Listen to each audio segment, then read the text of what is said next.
All right, so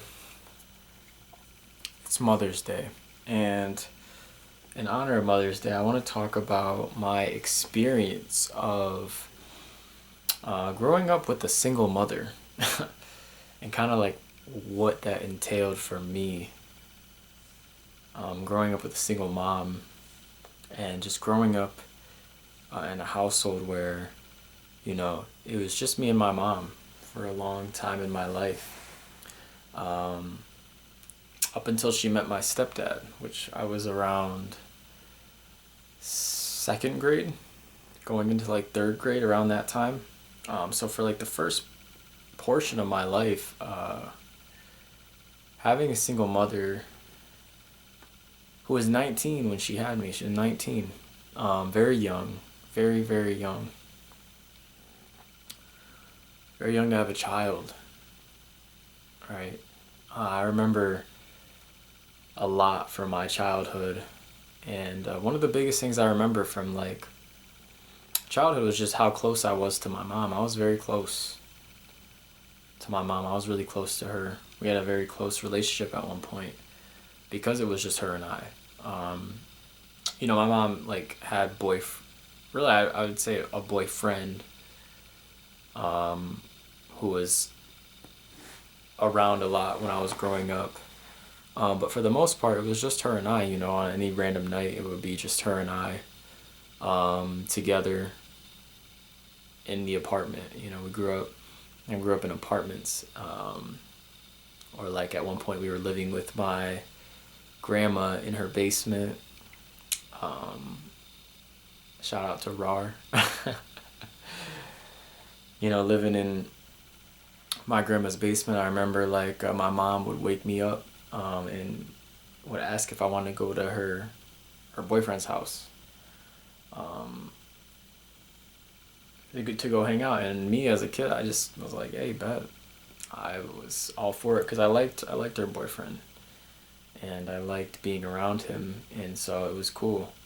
But going back more on just my mom and I growing up just with my mom, by myself, only child, young mom. It's a definitely an interesting upbringing. Put me in a position to learn how to be alone a lot. My mom worked a ton. Um, she was a waitress, so she would work a lot, and she'd be gone. I would go to school, and by the time I got home from school, a lot of the time she would be going to work, so I'd go stay with my grandma. And my grandma, she would raise me pretty much while my mom was at work. But even then, when my mom was at work and I was at my grandma's, I was still very independent. I would just sort of hang out at my grandma's and lay in her room. She had an iPad, and I would always be on her iPad. I would always just be sitting there and be hanging out on the iPad. I think that's what really drew me towards the internet at an early age, and finding the things that I found at an early age was because I had so much access to the internet from very early on. I just would kind of sit in my grandma's room and play on her iPad for hours, and my grandma would sort of just leave me be.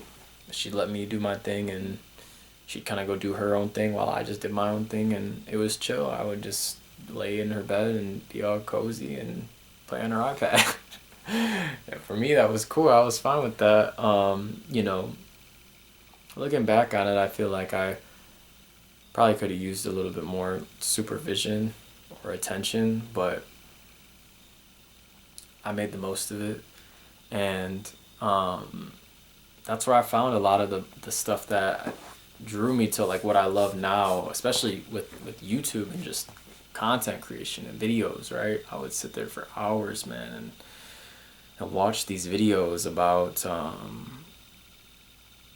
pretty much anything I was interested in. So, growing up, I loved wrestling and WWE. I loved Legos. I would always look up videos about that. I'd make videos about that as a kid. It was super cool, and those were some of the more fond memories I had being at like my grandma's. When my mom was at work, I would just go and sit down and just go on YouTube. You know, that's when YouTube, the old icon for YouTube wasn't even like you know, like the play button like it is now. It was the little like TV or radio icon, some old shit, right? If you knew about YouTube back then, it wasn't like how it is now with the new icon with like the play button. It was like the old little TV radio deal on the iPad, and I go on there and just look and browse a lot of stuff. And you know, I think for me, more than even just like the stuff I was interested in, I would find a lot of stuff that led me to even more interests. You know, growing up, I was always into like monsters too, and vampires and werewolves and ghosts and stuff like that. And so a lot of the times I would find myself stumbling upon cinema and like film and just different clips from different movies that were, you know, like monster movies, stuff like that too. You know, I'd watch a ton of stuff, probably stuff I shouldn't have been watching. I know for a fact I shouldn't have been watching most of the stuff I'd find that was from movies, you know. I remember that's how I found like the movie Kids. Like that's how I found the movie Kids in like elementary school, man. I was like, I don't even remember what grade, just probably too young, way too young. But like that's how I found the movie Kids, was just through like YouTube and browsing on YouTube on like my grandma's iPad. And I remember like watching like sex scenes on YouTube. I would like go on YouTube and I would like scroll and I would find like sex scenes and shit. And I remember in Kids, bro, that first opening scene in Kids, where, you know, Telly and the girl, they're on the bed and they're just like chilling and making out, and he takes her virginity, and like that was my introduction into like you know, the type of films I feel like I started really diving into, and the type of films I still have, you know, like a lot of a love for to this day, you know, stuff like Kids and Ken Park and all that stuff, you know, Larry Clark stuff was definitely from that time period in my life. I was young, man, when I found all that, very young. Before it was something that kind of made a resurgence, I guess. I feel like I was telling like my friends about that shit in like elementary school, you know, the stuff I'd be watching and find on YouTube. And it was an interesting time being so young and finding stuff like that, you know, it's from the 90s and early 2000s and stuff, but not a lot, really nobody my age was even talking about stuff like that, right? In elementary school, you didn't hear nobody talk about Kids or Ken Park or, you know, Gummo, stuff like that. You didn't hear anybody talk about that. Now it's like those things all made their resurgence and are coming back around to the people who didn't get to have that experience with them when they first came out, or even like after. But it's funny because at one point those things were so low key. But you know, it's so funny how I go from my relationship with my mom and like what that was like to sort of the absence of my mom, right? And I feel like that's a really good entryway into my next point, which is obviously, you know, having such a young mom. It's an interesting experience, and it's one that has shaped me into who I am now in beneficial and not so beneficial ways. You know, on one hand, when you're growing up and your mom is very young and very youthful in that way, it's almost like that's your best friend, you know, that's someone that you can look at as like a friend almost because of how young they are. It's almost like you're being babysat all the time by somebody who's, you know, older than you, but like not too far off, not too far where it's like a grandparent or someone who's like more mature. Again, my mom had me at 19, so it was a different dynamic than I think a lot of kids have with like their parents. It was definitely not like the typical mother-son relationship. It was more like a friendship when the things that we would do together, you know. And it was always a mix of things. It would be fun some days, and some days it would be tumultuous, you know, depending on her mood and depending on where she was at in her life. Because my mom, again, being single and for the most part, at least, having to still hold her own, I should say. Even if she had like a boyfriend or something, she's still having to hold her own, pay her own bills, whatever. It depended kind of on how she was doing and like the mood she was in, and what she was sort of dealing with at the time. And, that made it very unpredictable. I remember growing up, man, it was like, you could never really predict what mood she was going to be in or what was going to happen. It was very unpredictable. Some days it was really good and it was fun and enjoyable and we were close and we would connect and, we watch movies or shows together or, just hang out, play board games, whatever. And then other days, it would just be, I wouldn't see her all day.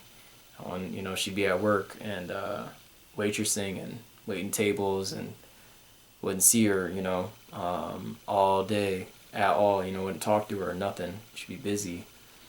And even when I would see her then after, she'd be tired or whatever. I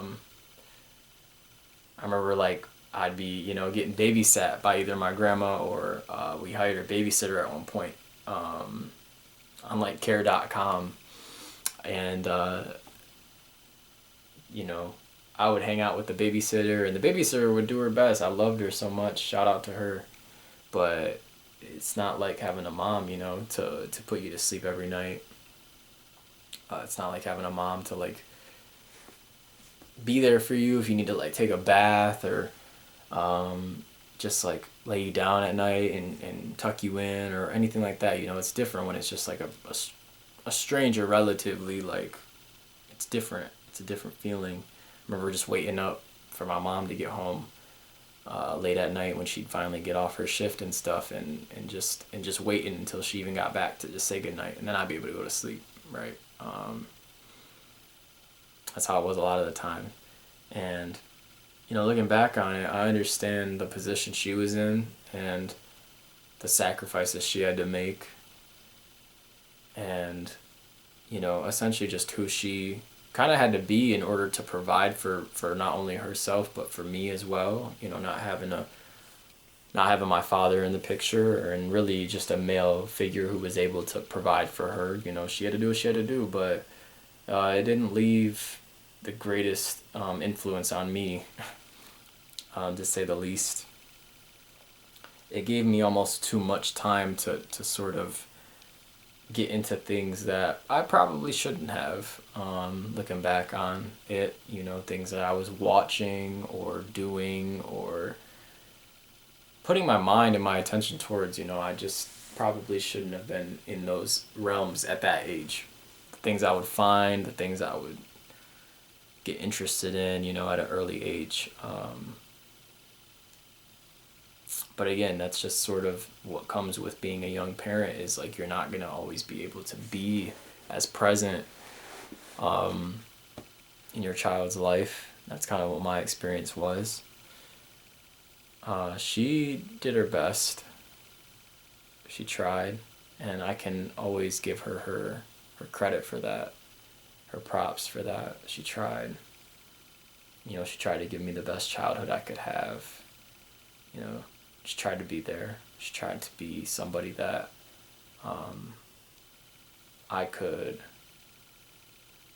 at least admire to a degree. But even like through her attempts and like even through all that, it wasn't what I needed, to say the least. It wasn't what I really needed or deserved as a young boy growing up,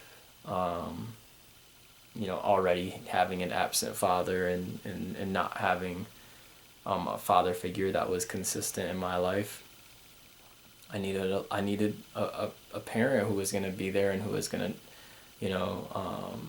do the things that a parent, should for their kid. And unfortunately, in a lot of ways, I didn't have that. Even when I stayed with my grandma, like I said, she'd just leave me alone. I wouldn't really,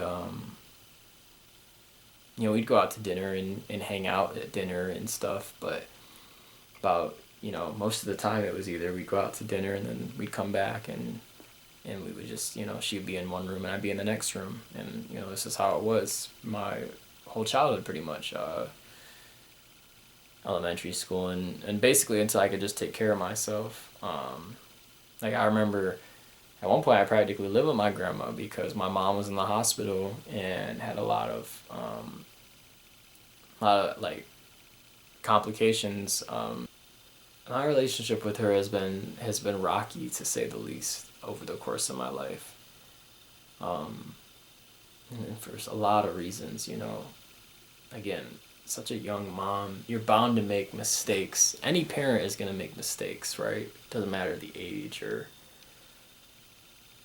sort of the level of intelligence or whatever when it comes to, being there for another being that lives and breathes and has feelings and thoughts and all these things. But especially at age 19, having a baby and then the father of that baby, going to jail and then not even just going to jail, but then also just abandoning, his child. I mean, it's not easy raising a kid on your own at such a young age.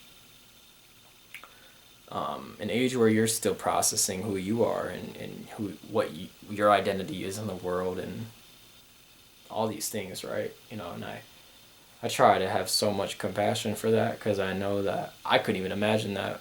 I couldn't imagine a life like that. Like being in my 20s now and just being who I am, like I couldn't even imagine having a child running around right now, having to take care of, having to be there for. Couldn't even imagine it. So I know it was definitely not the easiest, but she did the best she could. But even through that, I definitely was not always treated the way I deserved to be treated, and in a lot of ways I was neglected, abused, emotionally, more than anything. It was a mental and emotional abuse. Nothing too much on the physical end of the spectrum, but emotionally it was extremely difficult to feel safe and to feel comfortable with my own feelings and my own emotions, because I don't, I know now my mom, she just didn't hold the capacity for what I felt and what I was experiencing as a little boy. She just didn't know how to like truly be there for me in the ways that I needed. Probably because she wasn't able to be there for herself, in the ways that she needed. She didn't know how, she didn't know the skills, she wasn't aware of how. And so that made it tough, to say the least. That made it very tough.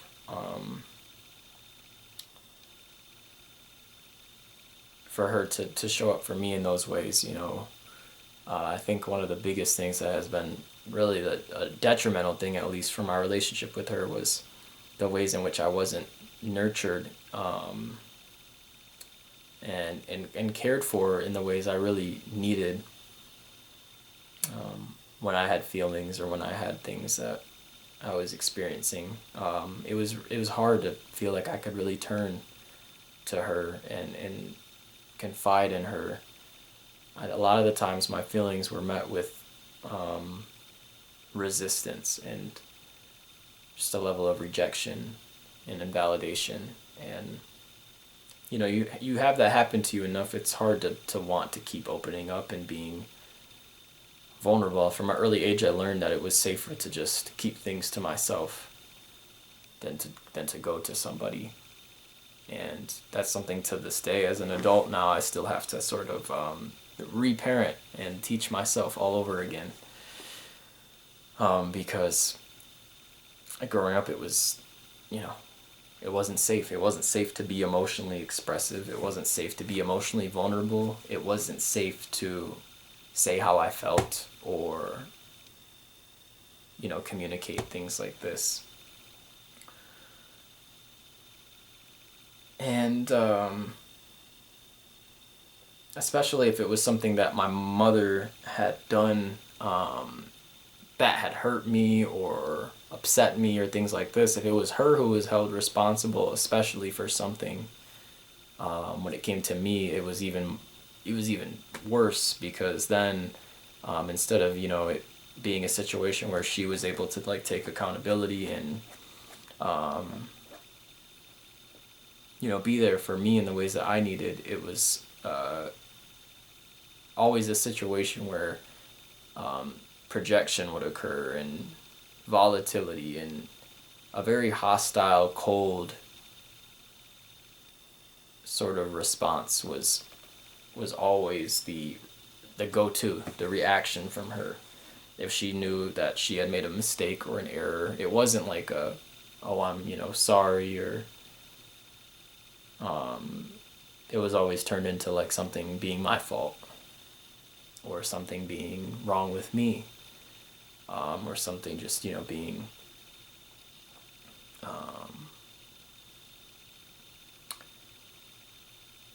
something being on me, even if it was something that I was experiencing that was painful or hard or difficult from something she had done or subjected me to as a child. And that was tough. I think that even to this day, is something that I've had to really decondition from, and something I've had to really take time to not try to like relive in my adult life. My mother, she was an angry woman when she would be upset. Her emotions, her initial instinct was just anger, rage, yelling, shouting, swearing, screaming, projecting, right? She took her emotions and lashed out with them instead of self-soothing or trying to just de-escalate, self-regulate, things like that. She was a projector, and she would project, whether it was onto me or when she met my stepdad, it was onto him, or just anyone in the household, animals that we had, dogs, right?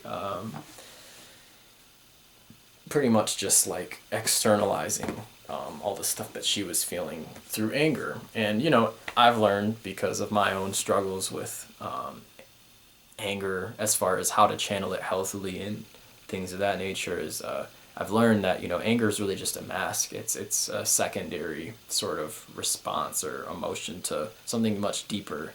And I think usually from what I know now about anger, it's often tied to some level of sadness or depression or grief.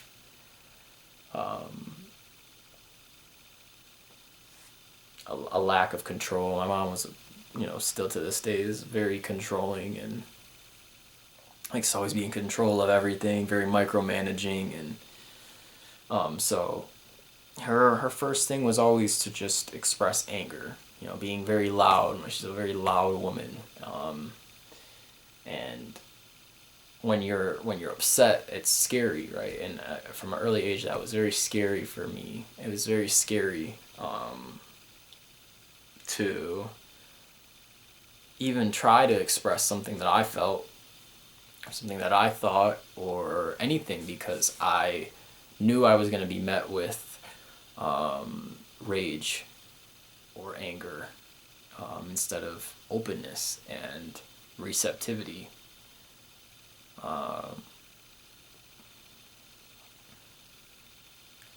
Instead, a lot of the times it was just a angry thing or a reactive thing. Very much, she was very quick to snap.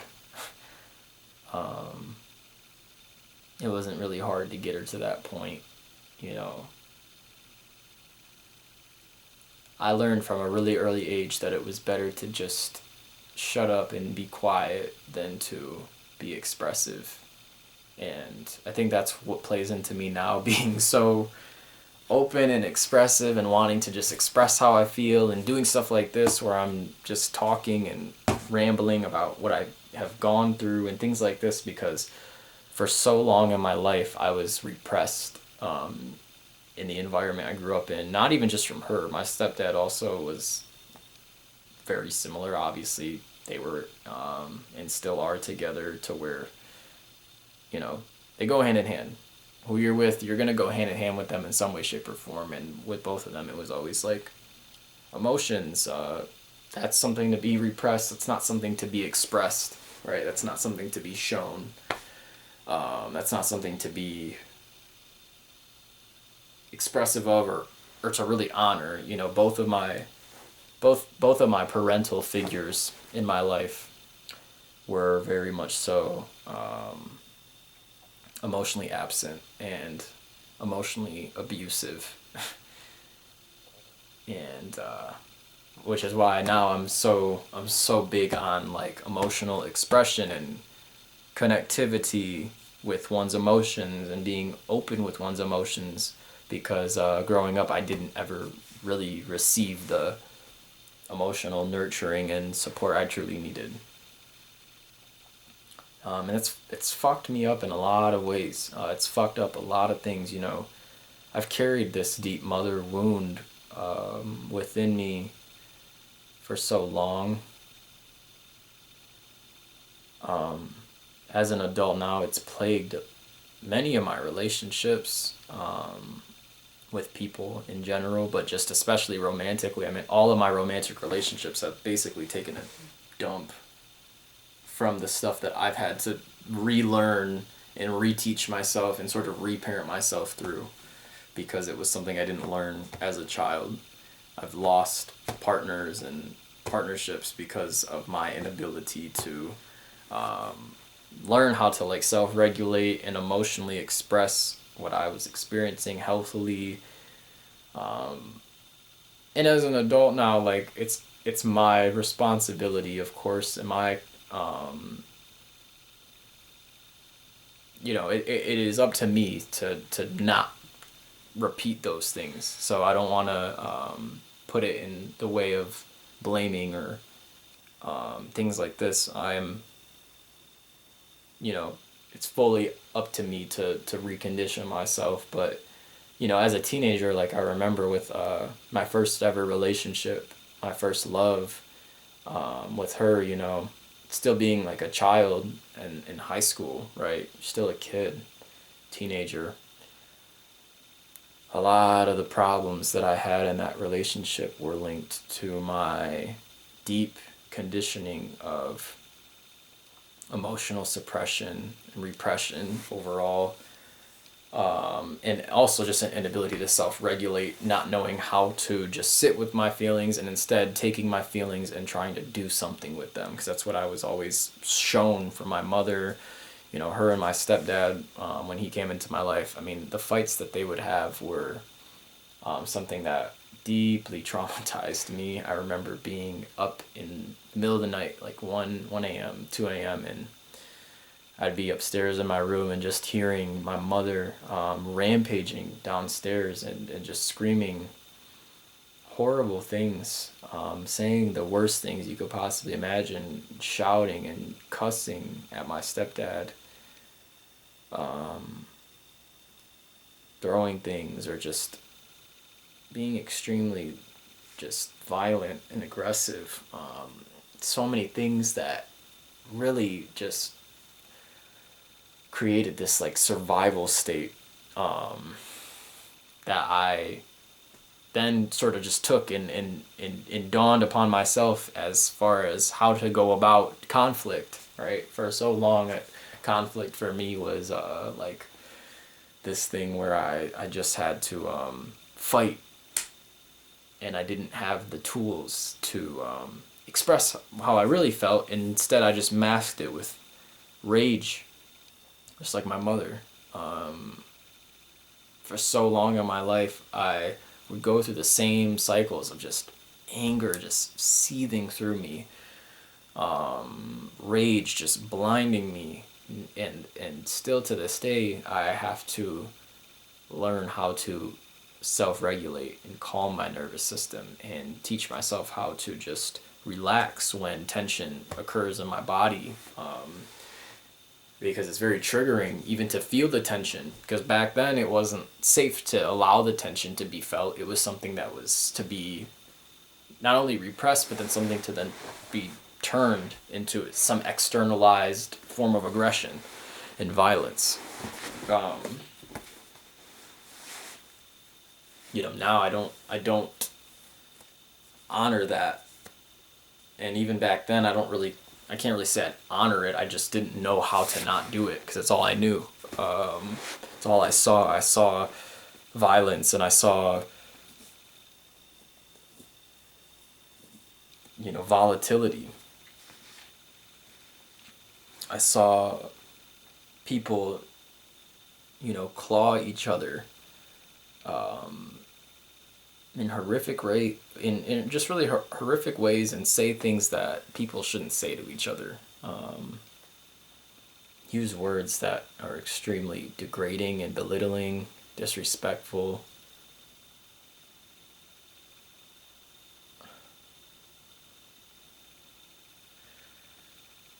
It's honestly insane because I remember too, like, being a child, and being my mother's emotional support system. As much as she had, like, my aunts, I grew up surrounded by women. I was always around women my whole life. Girls everywhere. Aunts, cousins were basically all girls.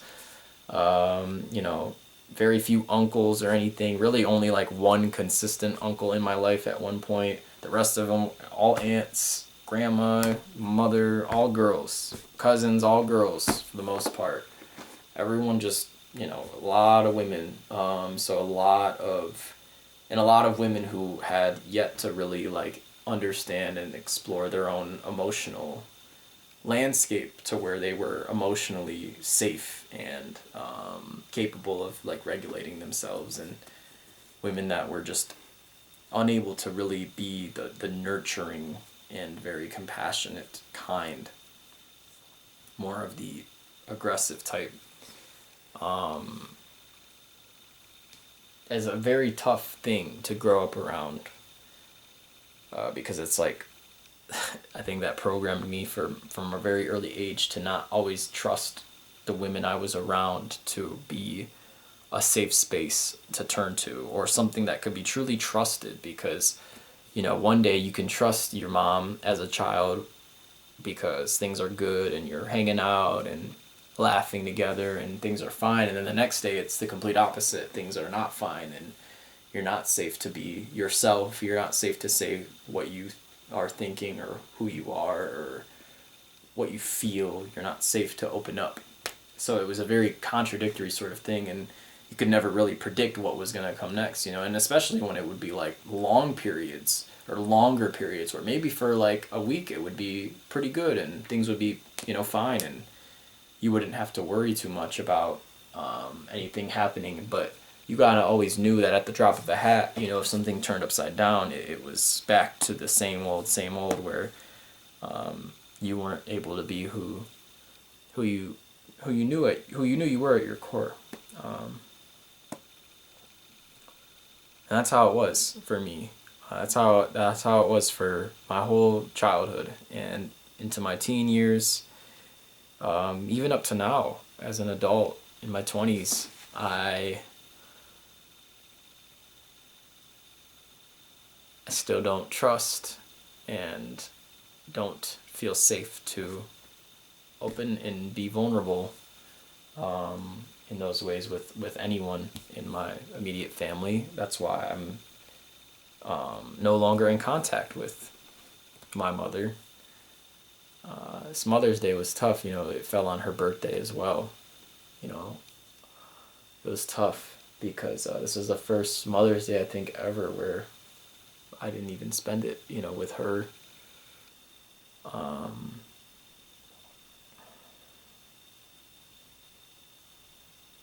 And it's tough. It's a tough thing when you have a person in your life who you do love at your core. You do love this person, and you do have compassion and understanding for what they've went through and their traumas and things that they've just been unable to face. But you also have to be there for yourself, especially as an adult now. Like, you have to be there for yourself. You have to nurture yourself. You have to take care of yourself.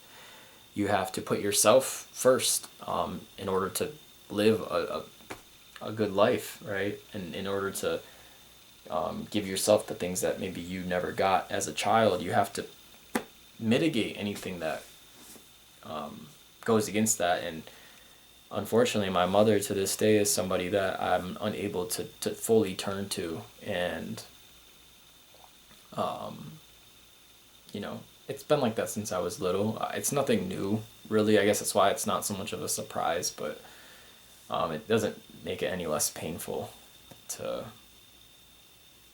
have a mom who you don't ever really look at as motherly. I feel like I've been sort of raising my parents ever since I was a little boy. My stepdad is a recovering alcoholic and former addict, addicted to pills and booze. And my mother is really kind of the same person that she was then, only now I think she's sort of just found a way to dismiss anything that happened back then. Sort of just kind of put it behind and just try to act like it never happened. And it's hard when you're an adult coming into your own and learning more about yourself and life, trying to make sense of everything, processing a lot. I've had a lot of time to just process and reflect, especially being in relationships. It's a direct mirror to all the stuff within you that is what you would call unhealed or not sort of like reconfigured, I guess. Gives you a lot of perspective, and I've learned through the relationships that I've been in, sort of just how my childhood and my upbringing has affected who I've become today. The version of myself that I don't want to be, the things that I don't want to do, the patterns I don't want to repeat. But that also takes, a level of self-awareness, which I've always had deep self-awareness, I think, because I always had to sort of be in that position to be self-aware, because my environments were usually rather unsafe in some capacity, to where I could never fully relax and like settle into just this sense of calm. My nervous system was rarely regulated as a child for a lot of different reasons that I'll get into probably in later videos and stuff, but I wasn't able to really ever settle into the present moment without some level of anxiety or fear. And now it's sort of like learning how to just exist without that narrative running in the background of the what ifs or the fear or the anxiety of the unknown. And I say all this not even to just make it seem like my entire childhood was a horrific experience, but a lot of it was very painful, and I grew up very fast. I didn't have the traditional childhood where you can really be a kid. Like I said, I didn't grow up with a father. I had a mother who did what she could, but made a lot of mistakes that to this day I'm still learning how to forgive and sort of just move forward from as a young man. And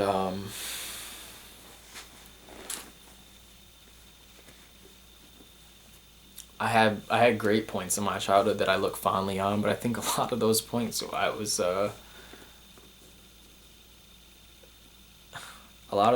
I wasn't even like with my mother. I was with like friends or other, family members who were my age, cousins or whatnot. And, being an only child too is also a very unique experience, I think, because it's, isolating in a lot of ways. I have step siblings who, I look at as my siblings. I don't consider them to be step, but technically they're step siblings who, they came into my life when my stepdad came into my life. And although they were in my life at an earlier age, for a good portion, probably around 8 to 9 years of my life, I was just alone by myself, and learned to kind of how to be alone and independent and self-sufficient, and not only, just able to hold my own, but then also being able to be sort of this, again, like I said earlier, a support system, an emotional support system for like my mother, who would vent to me and turn to me at like, age 5 about problems with her, boyfriend or just men in general.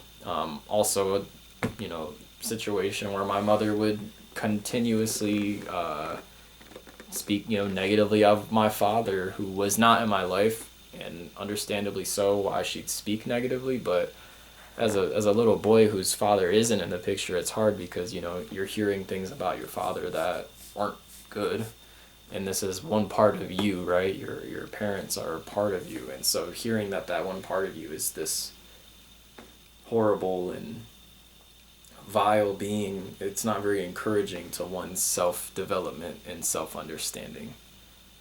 Um, Again, my father, he went to jail. I remember when I was like 1 or 2, he had kicked down our apartment door and had burst in a state of like drunken rage, because my mom had her boyfriend over, and her boyfriend's cousin at the time. They were both hanging out at our apartment, and I remember my dad, he had found it out. He had found out about this, and basically came over after having some drinks at the bar, and burst in our apartment. Kicked the door down. I remember, to this day, it's probably my earliest memory. My earliest memory of my childhood was, my father kicking down our apartment door and bursting in and fighting my mom's boyfriend at the time, and his cousin. And I remember the couch flipped over, and they tussled together under the blanket that was on the couch. And I remember the police came and had to put the door on the hinges.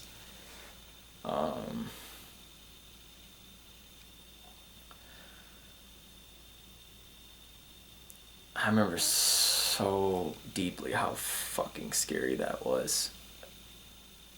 That is so scary to like witness. Because this is my father, right? Like, this is my father. And I'll get into that in another video more, I think. But like, I learned from an early age that he never really knew what to expect. The unpredictable was sort of the norm. Unpredictability with my mom, unpredictability with other people.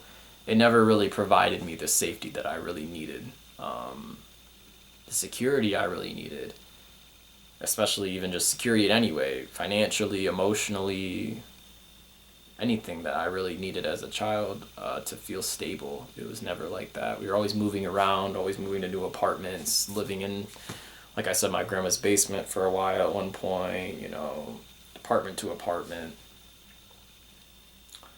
That security was always kind of questionable, always moving around. And you tie that into the lack of emotional security and stability. I mean, it's just a recipe for all the stuff that I've faced from that as an adult now, and trying to navigate adult relationships and friendships and connections and things like that. It's like that lack of stability and security, I mean, it's really done a number. And something that, as an adult now, it's up to me to navigate those things the way I truly want to, not in the ways that I was conditioned to. It's not on my mother or on my father or on anybody.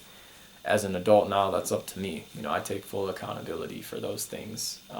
The ways that I show up, the ways that I treat others, the ways that I am in relationships. These are all up to me now. It's not on them for who I am today, but it's still something that I find a lot of difficulty in being able to show up in the version of myself I would like to, because of the conditioning that was kind of set in stone from a very early point.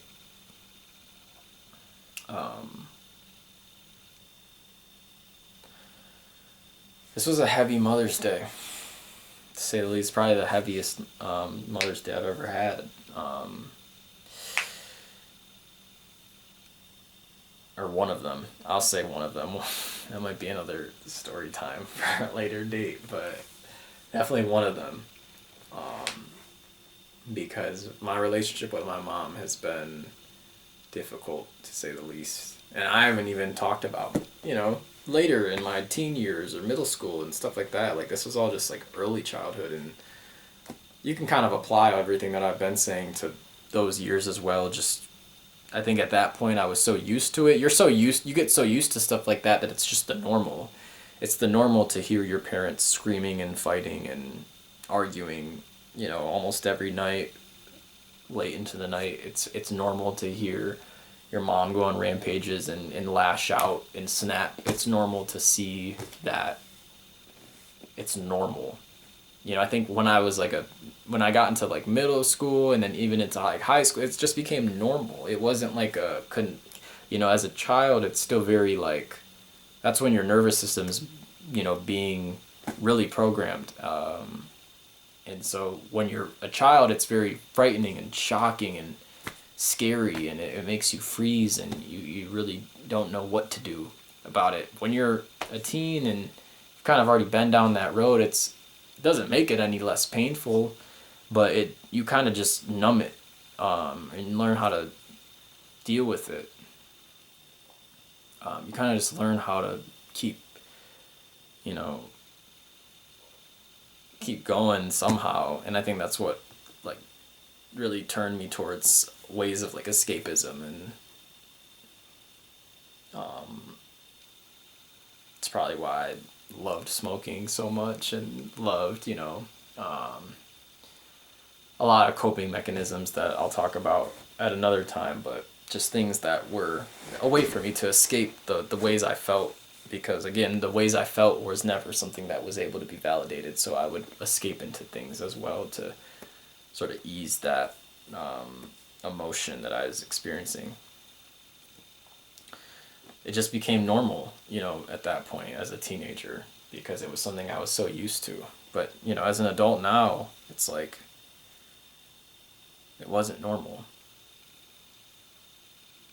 It wasn't normal. And the things I witnessed and the things that I experienced, it wasn't normal, and it didn't feel good, and it hurt. And that's why I'm even sitting here in front of this camera right now and talking about it.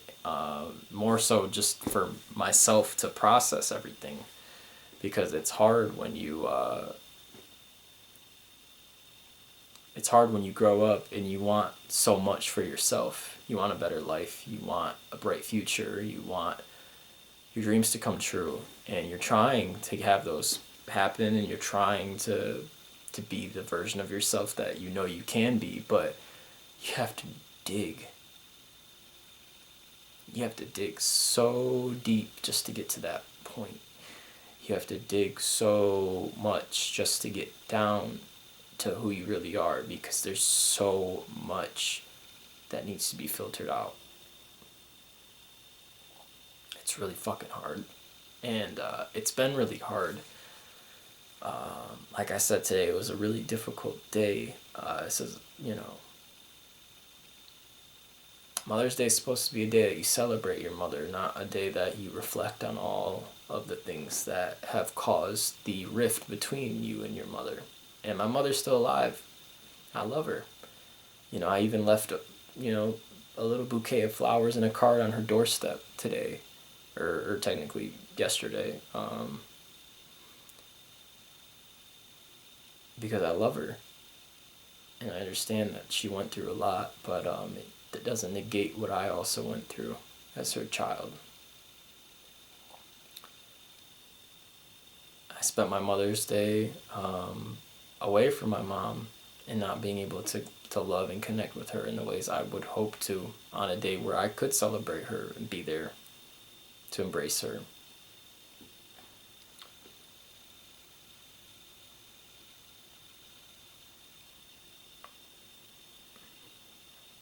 So, to those of you who have a mother who's been able to really show up in the ways that you've needed and care for you and love you and support you, and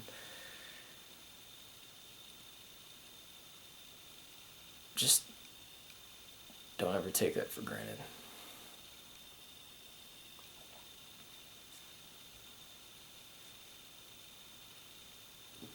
Because even though I got a mother, it's always been a situation where it feels like I didn't really have the parents I needed ever, that I deserved, that I truly wanted, that I longed for, that I yearned for. It's like you never really had that. So if you do have that, enjoy it. Make the most of it. Embrace them. Cherish them. Because they won't be here forever.